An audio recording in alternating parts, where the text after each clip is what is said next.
దేవుని పరిశుద్ధ నామమునకు మహిమ కలుగునుగాక. ఆమేన్. ఈ ఉదయకాల శుభములు మీకు తెలియజేయుచున్నది రెవరెండ్ కె శ్యాంబాబు.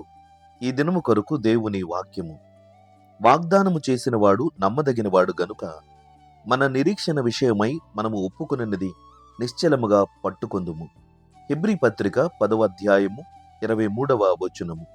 ప్రభునందు ప్రియులారా, ఈ ఉదయకాలమున ఈ వాక్యము చేత దేవుడు మనకు తెలియపరుస్తున్నటువంటి ఆత్మీయమైన సమాచారములో, దేవుని యందు విశ్వాసముంచినటువంటి ప్రతి వారు క్రీస్తు యేసు ద్వారా తాము పొందినటువంటి అనుభవమును, దాని సాక్ష్యమును నిలవబెట్టుకోవాలి.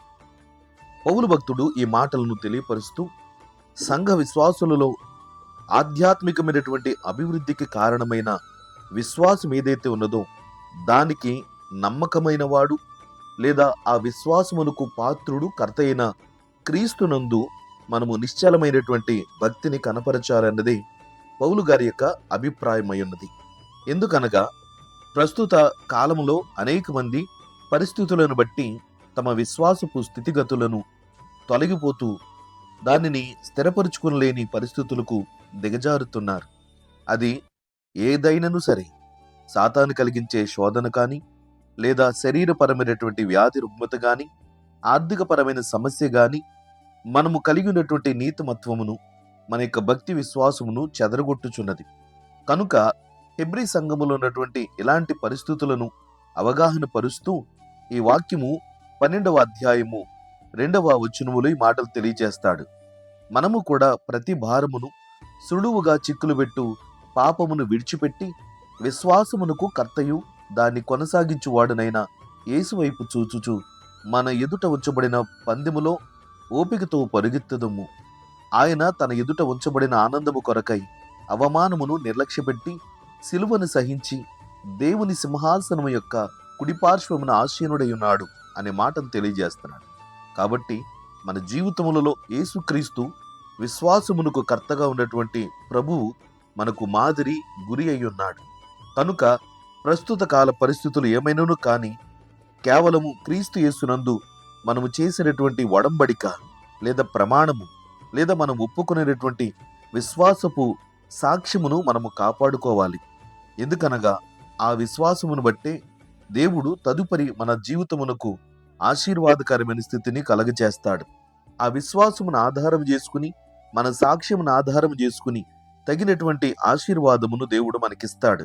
కాబట్టి మన నిరీక్షణ, మన విశ్వాసము, మన సాక్ష్యము దేవుని ఎదుట ఒప్పుకున్నాం కనుక దానికి తగిన ప్రతిఫలము దేవుడు అనుగ్రహింపజేస్తాడు. నిరీక్షణ లేని ఇతరుల వలె మనము వ్యర్థమైనటువంటి వాటి వైపు వరిదొలగక ఆత్మ సంబంధమైన విషయములలో ఆధ్యాత్మికమైన ఆసక్తిని పెంపొందింపు చేసుకుంటూ ఈ జీవన మనుగడలో మునుముందుకు సాగాలి. కాబట్టి ఎలాంటి పరిస్థితులలోనూ ఎలాంటి సాతాను శోధనలకు తలొగ్గకుండా ధైర్యముతో ముందుకు సాగడం అనేది మన ముందున్నటువంటి కింకర్తవ్యం. ఆధ్యాత్మికమైనటువంటి మూలాలు వాక్యము ద్వారా దేవుడు మనకు ఎప్పటికప్పుడు తెలియపరుస్తున్నాడు. ఏ పరిస్థితుల్లోనైనా కురిగిపోతే తిరిగి బలపరుచుకున్నట్టు కొరకు దేవుని సన్నిధిని సహాయము కోరుదాం. మన విశ్వాసమును పెంపొందింప చేయగలిగిన వాడు ఆయనే గనుక ఆయన శిష్యులైన అపోస్తలులు ఇలాంటి ప్రార్థనే చేశారు. లూకా సువార్త 17వ అధ్యాయము 5వ వచనం. అపోస్తలులు మా విశ్వాసము వృద్ధి పొందించుమని ప్రభువుతో చెప్పగా అనే మాటను చదువుతున్నాం. కాబట్టి విశ్వాసాభివృద్ధి యేసుక్రీస్తు మాత్రమే కలగచేయగలడు. ఆ విశ్వాసమునకు మూలమైనది దేవుని యొక్క వాక్యమును అనుదినము వినుటను బట్టే కలుగుతున్నది. కాగా వినుట వలన విశ్వాసము కలుగును, వినుట క్రీస్తును గుర్చిన మాట వలన కలుగునని రోమాపత్రిక 10వ అధ్యాయము 17వ వచనములో పౌలు భక్తుడు తెలియజేయుచున్నాడు. ఈ వాక్యాన్ని ఆలకిస్తున్న ప్రియ స్నేహితుడా, సహోదరి, సహోదరుడా, దేవుడు మన జీవితములలో మన పట్ల కలిగి ఉన్నటువంటి నమ్మకాన్ని మనము కూడా కాపాడుకోవాలి. ఈ విశ్వాసమును పెంపొందింపు చేసుకున్నట్టు కొరకు ప్రతిదినము వాక్యాన్ని చదవాలి, ధ్యానము చేయాలి, దానిని పదిలపరుచుకోవాలి. ఆధ్యాత్మికమైన, భౌతిక సంబంధమైన ప్రతి ఆశీర్వాదమును మనము స్వతంత్రించుకున్నట్టు కొరకు ఆయత్తపడదాం. పరిశుద్ధాత్మ దేవుడు మనకు బోధించినట్లుగా మనము ఒప్పుకునేటువంటి ఈ ఒప్పుకోలు నిరీక్షణతో కూడినదై ఉన్నది కనుక దానిని నిర్లక్ష్యం చేయక దాన్ని గట్టిగా పట్టుకొని ప్రభువు మనలను చేరుకునేంత వరకు లేదా మనము ప్రభువును చేరుకునేంత వరకు ఆ విశ్వాసపు పట్టుదలను కలిగి ఆ సాక్ష్యంతో ముందుకు సాగుదాం. దేవుడు ఈ మాటల చేత మనలను బలపరచునుగాక. ఆమేన్. ప్రార్థన. ప్రేమగల తండ్రి, ఘనమైన దేవానికి స్తోత్రాలు. దివ్యమైన నీ మాటలు మా ఆధ్యాత్మికమైన జీవితమునికి ఎంతో ఆశీర్వాదకరమైనవి. ప్రభువా, నీ మాటలలో ఉన్నటువంటి సత్యము మమ్మల్ని ఇంకను బలపరిచి పురుకొల్పుచున్నది. ప్రభువా, ప్రస్తుత కాల పరిస్థితులు మా విశ్వాసమును, భక్తిని, సాక్ష్యమును పాడు చేస్తున్నటువంటి సందర్భాలు చాలా ఉన్నాయి. ప్రభువా, నీవు మాట్లాడుతున్న ప్రతి మాట వెనుక మాకు మనోధైర్యమును చేకూర్చబడుతున్నది. అపవాది శోధించి నాయన మమ్మలను భ్రష్టులనుగా చేయక మునిపై నీ వాక్యము చేత మమ్మల్ని సంధిస్తున్నావు.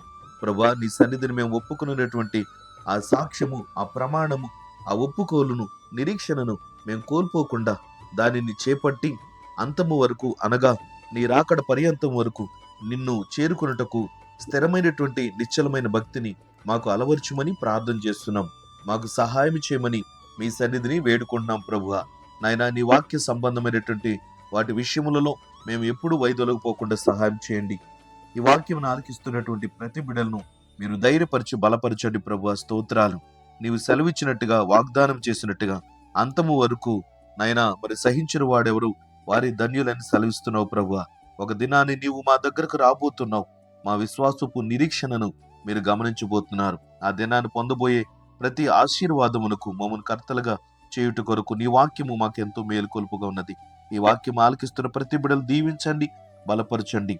అంతము వరకు నాయన నీ సాక్షిగా నిలబడండి. ప్రభువా, అనేక మంది ఆర్థిక ఇబ్బందులు, మానసిక వ్యధలను అనుభవిస్తున్నారు. ప్రభువా, శరీరపరమైన రోగ రుగ్మతల చేత కృంగిపోతున్నారు. మరణకరమైన పరిస్థితులకు దాపురిస్తున్నాయి. నీవే వారిని ఆదుకొనమని వేడుకుంటున్నాం.